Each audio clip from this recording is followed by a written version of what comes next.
everyone, it's Mrs. Pereira, and this video is for my third graders who have been learning recorder flute, which is this instrument right here. Now, some of you have a recorder flute at home, and I hope you've been practicing, but I know some of you don't. And if you don't have a recorder flute at home, you can still watch this video and practice your hand positions by just using a regular object you can find around the house that's shaped like a recorder, like a pencil or a marker or even a stick outside. So I have this drumstick handy, which I'll use to show you. If we're doing rest position or ready position or practicing our three notes that we've learned, B, A, and G, you can still use an object at home if you don't have a recorder. So let's talk about our hand position first. I hope you haven't forgotten. Which hand do we put on top of our instrument? Our left hand, exactly. But what about if you're right-handed? Right, it doesn't matter. The instrument is designed for your left hand on top. So if you have a hard time remembering your left and your right, what you can do is, I'm going to turn to show you this way. With both hands, make the shape of a capital letter L, like this. And whichever L is facing the correct direction, like this one, see this one's backwards, that's your left hand. So once you've determined which one is your left, you should take a marker or a sticker or something like that and just put a mark on that hand. So when you're practicing, if you notice, that doesn't have the mark, you can make the switch without having to do the trick every time. So our left hand goes on top. Okay, so I'm going to take my recorder here. I put my thumb on the back thumb hole and my pointer on the front hole. The rest of my fingers that I'm not using right now just kind of hang out. My right hand, remember, goes down at the bottom to assist me. Not up here, down at the bottom where it's out of the way. What note am I ready to play right now? B. Very good. B sounds like this. How do I play an A? Add a finger, exactly, making sure your holes are totally covered. And how do I play a G? That's right, add one more. What type of air should I be using with my recorder? Warm, slow air. Exactly. Blow slow air into your hand.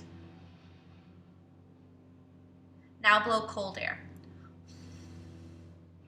That cold, fast air will give you a bad sound. You always want to blow with warm, gentle air.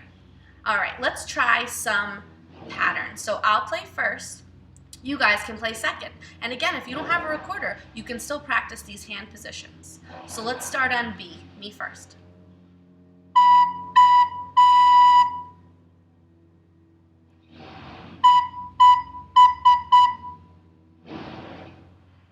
Pause. Do you know how I did those rhythms? I didn't go like this.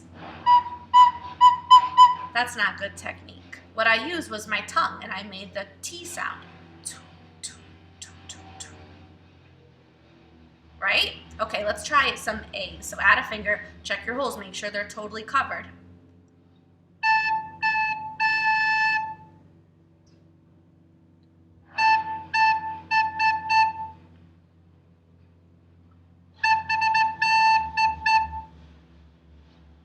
How did you do? All right, let's try some G's. Add that next finger. The pinky's just hanging out. We don't use him.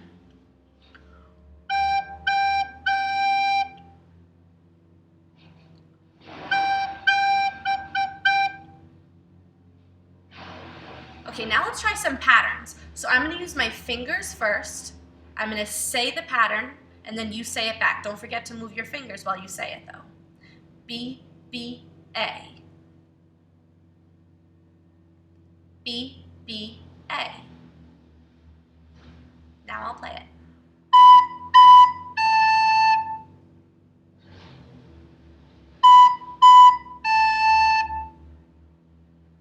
My turn, let's try a new pattern. Finger and say. A, G. A, G.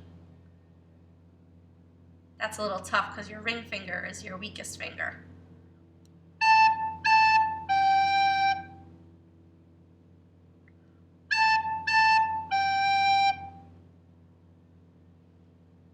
right, let's try one using all 3 of the notes.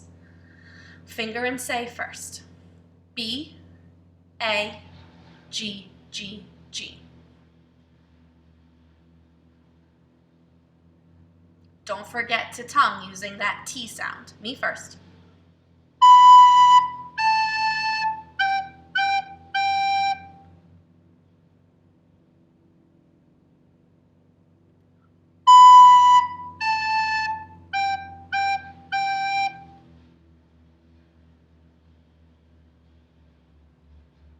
Nice job, boys and girls.